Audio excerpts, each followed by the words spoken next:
देखो यार, अगर तुम लोग ब्रायन डेनिसन के फैन हो तो ये वीडियो तुम्हारे लिए होने वाली है, क्योंकि गाइस ब्रायन डेनिसन के यश ट्रेडमार्क को लेकर ब्रायन का काफ़ी बड़ा स्टेटमेंट आ रहा है। एईडब्ल्यू के यूएस में स्टेडियम शो फ्लॉप होने को लेकर एरिक बिस्कॉफ ने एईडब्ल्यू को मॉक कर दिया है। एईडब्ल्यू में रिको सेट के टैग टीम को लेकर एईडब्ल्यू की तरफ से काफ़ी बड़ा टीज आ चुका है। तो गाइस वहीं एईडब्ल्यू और डब्ल्यूडब्ल्यूई के क्रिएटिव डिफरेंस को लेकर मर्सिडीज मोन का काफ़ी बड़ा स्टेटमेंट आ रहा है। तो गाइस चलिए बिना किसी देरी के शुरू करते हैं इस वीडियो को। और सबसे पहले बात करेंगे अमेरिकन ड्रैगन ब्रायन डेनिसन की। वल इस हफ्ते ब्रायन के लेटेस्ट इंटरव्यू के ऊपर ब्रायन डेनिसन ने उनके यश ट्रेडमार्क को लेकर बात की, जहां पर ब्रायन का ये कहना है कि ब्रायन डेनिसन के एईडब्ल्यू पर आने के बाद वो यहां पर उनके मैचेस के दौरान यश चैंट इसीलिए नहीं करते थे क्योंकि डब्ल्यूडब्ल्यूई के पास उसका ट्रेडमार्क था। बट रिसेंटली यहां पर डब्ल्यूडब्ल्यूई के ट्रेडमार्क के ओवर होने के बाद ब्रायन डेनिसन के मैनेजर ने ब्रायन को बताया कि वो यहां पर अगर चाहें तो यश के लिए उनका ट्रेडमार्क फिल कर सकते हैं।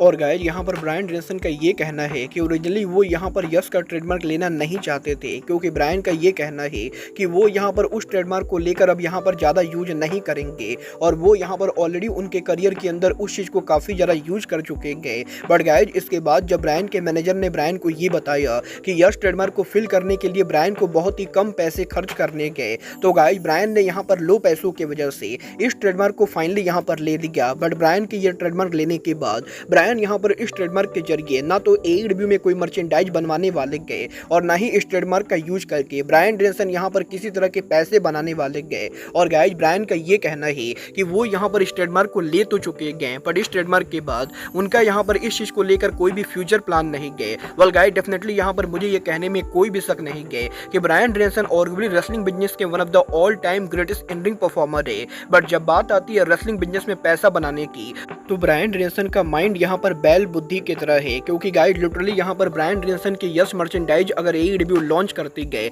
तो इससे यहाँ पर एईडब्ल्यू काफी सारा पैसा बना सकते गए। और गाइस इसी रीजन की वजह से मैं पर्सनली ये नहीं चाहता हूँ कि एईडब्ल्यू के अंदर कभी भी ब्रायन एईडब्ल्यू के हेड ऑफ क्रिएटिव बने, क्योंकि जिस दिन ये बंदा हेड ऑफ क्रिएटिव बना ये एईडब्ल्यू कंपनी को डुबाने वाला है। बट गाइस चलिए फिलहाल आगे बढ़ते और बात करते हैं एईडब्ल्यू के न्यूएस्ट साइनिंग रिको सेट की। वेल गाइस बात करें अगर यहाँ पर रिको सेट की, तो गाइस ये बात तो हम सभी लोगों को मालूम है, रिको सेट के एईडब्ल्यू को ज्वाइन करने के बाद करंटली यहाँ पर रिको सेट ने एक ही सिंगल मैच रसल किया है। और अब यहाँ पर रिको सेट जब एईडब्ल्यू के अंदर आ चुके गए तो इस हफ्ते रिको सेट के former tag team partner Matt Sydal ने सोशल मीडिया के ऊपर रिको सेट के साथ एनजेपीडब्ल्यू से उनके एक पुराने पिक्चर को शेयर किया है। और गाइस यहाँ पर अगर आपको नहीं मालूम है तो मैं आपको बता दूं, रिको सेट के डब्ल्यूडब्ल्यूई को ज्वाइन करने से पहले जब रिको सेट एनजेपीडब्ल्यू पर काम करते थे तो एक टाइम पर वो मैट सैडल के साथ टैग टीम के अंदर थे। और अब यहाँ पर जब मैट सैडल और रिको सेट दोनों एईडब्ल्यू के अंदर है तो मैट सैडल इस चीज को टीच कर रहे हैं कि वो एईडब्ल्यू के अंदर पॉसिबली रिको सेट के साथ दोबारा टैग बनाना चाहेंगे। वेल गाइस मैं डेफिनेटली एईडब्ल्यू के अंदर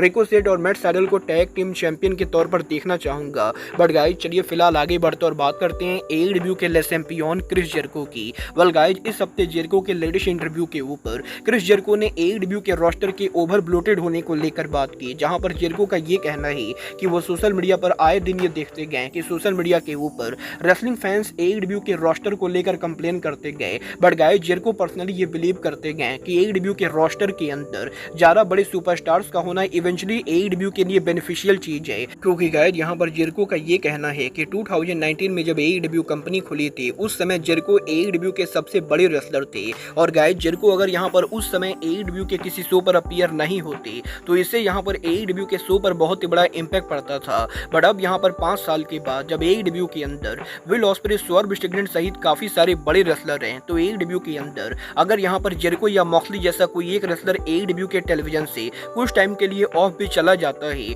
तो इससे यहाँ पर एईडब्ल्यू के शो पर ज्यादा इम्पैक्ट नहीं पड़ता है, क्योंकि एईडब्ल्यू के अंदर आज के टाइम के ऊपर एक या दो नहीं बल्कि बहुत सारे टॉप रेसलर्स है। और एईडब्ल्यू के रोस्टर में बड़े नाम का होना ये यहाँ पर एईडब्ल्यू के एंड गेम के लिए काफी ज्यादा बेनिफिशियल होने वाला है। और गाइस जेरिको बिलीव करते गए कि डेफिनेटली एईडब्ल्यू को फ्यूचर में भी ज्यादा से ज्यादा बड़े रेसलर्स को कंपनी पर लाना चाहिए। वेल आप यहाँ पर जेरिको की बात से एग्री करते हो या नहीं, आप लोग मुझे कमेंट करके बताइए। बट गाइस चलिए फिलहाल आगे बढ़ते और बात करते हैं एनजेपीडब्ल्यू सुपरस्टार जेफ कॉब की। वेल गाइस इस हफ्ते जेफ कॉब के टोक्यो स्पोर्ट के साथ लेटेस्ट इंटरव्यू के अंदर जेफ कॉब से ये पूछा गया कि वो यहाँ पर एईडब्ल्यू के अंदर किस रेसलर से ड्रीम मैच लड़ना चाहेंगे। तो गाइस जेफ कॉब जवाब देकर ये कहते गए कि जब से यहाँ पर पर एईडब्ल्यू के अंदर समोआ जो का डेब्यू हुआ है, तब से ही लोग यहाँ पर समोआ जो और जेफ कॉब को लेकर सोशल मीडिया पर काफी बार ड्रीम मैचेस की बातें करते गए। और अब जबकि एईडब्ल्यू और एनजेपीडब्ल्यू कंपनी अगले साल टोक्यो डोम में रसल डायनेस्टी करने वाली गए, तो गाइस जेफ कॉब पर्सनली चाहेंगे कि वो रसल डायनेस्टी के ऊपर टोक्यो डोम में समोआ जो को फेस करे और वो यहाँ पर एईडब्ल्यू के अंदर समोआ जो को ड्रीम मैच में समोन मैच में फेस करना चाहते गए। वेल गाइस जब ये तो अगले साल टोक्यो डोम में पता चलेगा कि एईडब्ल्यू कंपनी समोआ जो और जेफ कॉब के मैच को बुक करती है या नहीं। बट गाइस चलिए फिलहाल आगे बढ़ते हैं और बात करते हैं एईडब्ल्यू के बिगेस्ट हेटर एरिक बिस्कॉफ की। गाइस यहाँ पर ये बात तो हम सभी लोगों को मालूम है, आज के टाइम पर रेसलिंग बिजनेस के अंदर अगर यहाँ पर एईडब्ल्यू को कोई सबसे ज्यादा हेट करता है तो वो और कोई नहीं बल्कि एरिक बिस्कॉफ है, जो यहाँ पर रेगुलरली डेली बेसिस के ऊपर एईडब्ल्यू को लेकर कोई ना कोई उल्टी सीधी फालतू बातें करते गए। और अब यहाँ पर एक बार फिर से बिस्कॉफ के तरफ से एईडब्ल्यू के ऑल इन यूएसए को लेकर बोल्ड स्टेटमेंट आ रहा है, जहां पर एरिक बिस्कॉफ का ये कहना है कि एईडब्ल्यू कंपनी के यूके में 2 ऑल इन करने के बाद एईडब्ल्यू कंपनी अगले साल जब यूएसए में ऑल इन करेगी तो वो ऑल इन एईडब्ल्यू हिस्ट्री का सबसे फ्लॉप पेपर व्यू होने वाला है। और गाइस यहाँ पर बिस्कॉफ ये बिलीव करते गए कि एईडब्ल्यू कंपनी कभी भी यूएसए के अंदर कोई स्टेडियम सोल्ड आउट नहीं कर सकती गए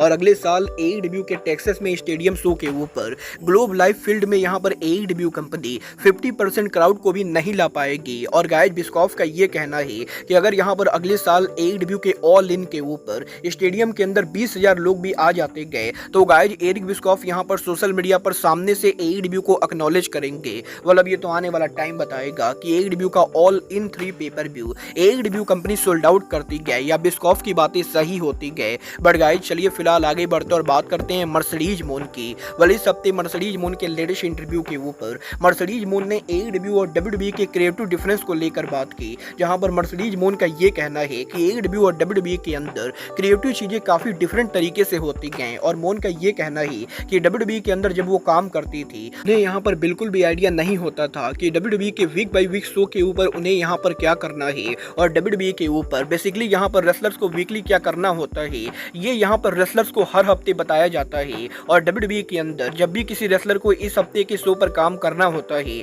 तो शो के शुरू होने के कुछ घंटे पहले उसे यहाँ पर डब्ल्यूडब्ल्यूई के राइटर और प्रोड्यूसर रूम में जाना पड़ता है, जहाँ पर डब्ल्यूडब्ल्यूई के राइटर एंड प्रोड्यूसर यहाँ पर रेसलर्स को बताते गए कि उन्हें यहाँ पर इस हफ्ते के शो पर ऊपर काम करना है। और यहाँ पर रेसलर्स के शो पर काम करने के बाद उन्हें यहाँ पर यह बिल्कुल भी आइडिया नहीं होता है कि अगले हफ्ते वो यहाँ पर शो के ऊपर क्या करेंगे। बट गाइस वहीं सेम टाइम के ऊपर एईडब्ल्यू के अंदर मर्सिडीज मून ने जब से उनका डेब्यू किया है एईडब्ल्यू के अंदर उन्हें यहाँ पर एईडब्ल्यू के लॉन्ग टर्म स्टोरी लाइन के बारे में हर चीजें मालूम है। और एईडब्ल्यू के अंदर मर्सिडीज मून वुमेन डिवीजन को लेकर खुद यहाँ पर टोनी खान के साथ डायरेक्ट डिस्कशन करती गए। और एईडब्ल्यू के अंदर एईडब्ल्यू का क्रिएटिव प्रोसेस डब्ल्यूडब्ल्यूई के मुकाबले काफी ज्यादा बेहतरीन होता है। और मर्सिडीज मून का ये कहना है कि डब्ल्यूडब्ल्यूई के अंदर जहां रेसलर्स को वीक बाय वीक बताया जाता है कि वो यहां पर शो पर क्या करेंगे, वहीं एईडब्ल्यू के अंदर मर्सिडीज मून को अभी से मालूम है कि वो अगले 3 महीने के अंदर क्या करने वाले गए। और एईडब्ल्यू के अंदर रेसलर्स को उनके आइडियाज पिच करने के लिए जो फ्रीडम मिलती गए वो चीज एईडब्ल्यू के क्रिएटिव को डब्ल्यूडब्ल्यूई से बेटर बनाती गए। वेल गाइस आपको क्या लगता है एईडब्ल्यू और डब्ल्यूडब्ल्यूई में किसका क्रिएटिव डिसीजन ज्यादा बेटर होता है? आप लोग मुझे कमेंट करके बताइए। बट गाइस अब आज के इस वीडियो में बस इतना ही। मैं मिलता हूं आपसे अपने अगले वीडियो में। बट गाइस तब तक के लिए goodbye, good night and bang.